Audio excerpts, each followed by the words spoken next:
Who has Bo Nix struggled against this year? Halfway decent teams with halfway decent defenses. Starting off with Minnesota potentially losing to the Jacksonville Jaguars. Mike, how do you feel about this matchup? We've had the Jags on upset alert several times, and they came through once. They almost came through last week. I think, Trevor Lawrence looks a bit healthier. Yes, the interception at the end of the game was questionable. The one earlier in the game last week, not really his fault. It's not the worst pick, Dirk, but I don't love it. I still think Minnesota probably has the better chance of winning this game. It's an outside shot, but we're going to bring up other ones that I like more, I think. Yeah, like this next one. Denver goes to Kansas City, and the undefeated team shall fall. Okay, sell me on this one. All right, hear me out on this. Bitter rivalry. Might be one of the best rivalries there is in the NFL. Denver's Not only won that, once in the last 10 years or whatever. And it's even worse when they go to Kansas City, right? Yeah. No, but hear me out on this. Kansas City has been in these close games every single week. Yeah. And it doesn't seem to matter who they play. It's almost like they're playing down to their competition rather than playing like the standard that they play week over week. And Mahomes actually looked pretty good last week. I'll give him that.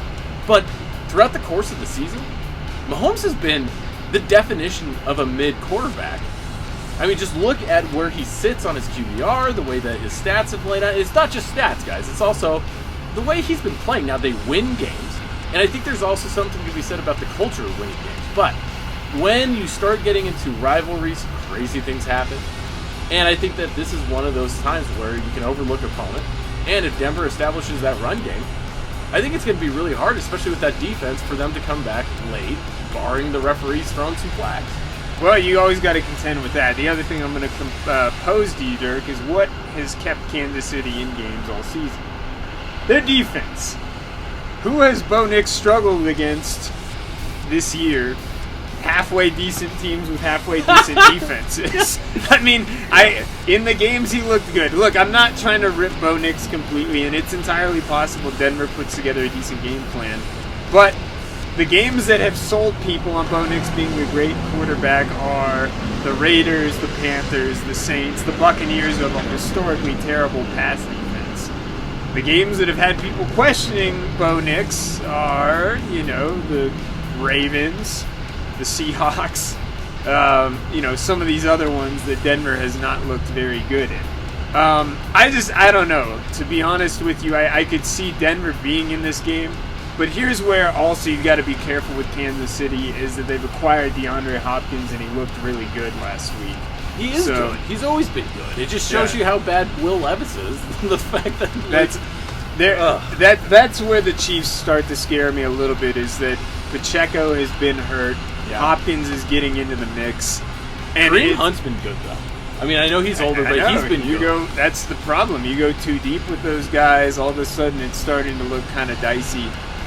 I'm going to be honest here, Dirk. I don't like this one. I'm going to say negative on the Denver upset here. The Broncos are going to go to 5-5, and that game against Atlanta and Denver is going to be the make-or-break game for Denver. All right, Mike. Yeah.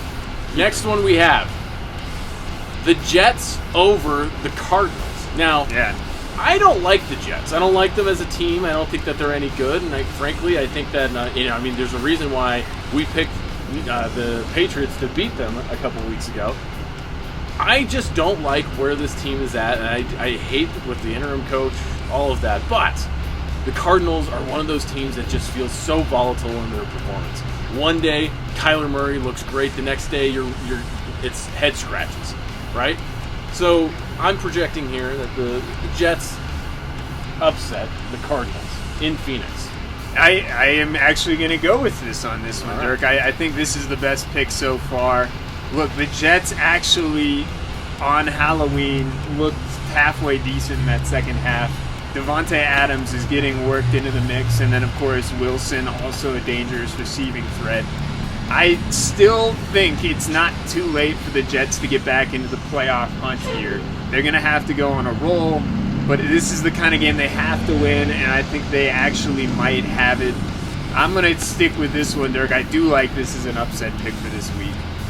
Final one we have, Yeah. Mike, I'm going to let you do the intro on this one, but basically, Indianapolis Colts, I think they've been just like a crazy wild card all season. Who thinks that? I mean, Joe Flacco. Joe Flacco's been good ever since he got back in. And, that's kind of says the state of things in the NFL, but Mike, take this one away. This is another one that a team has to have this game in order to stay in the mix.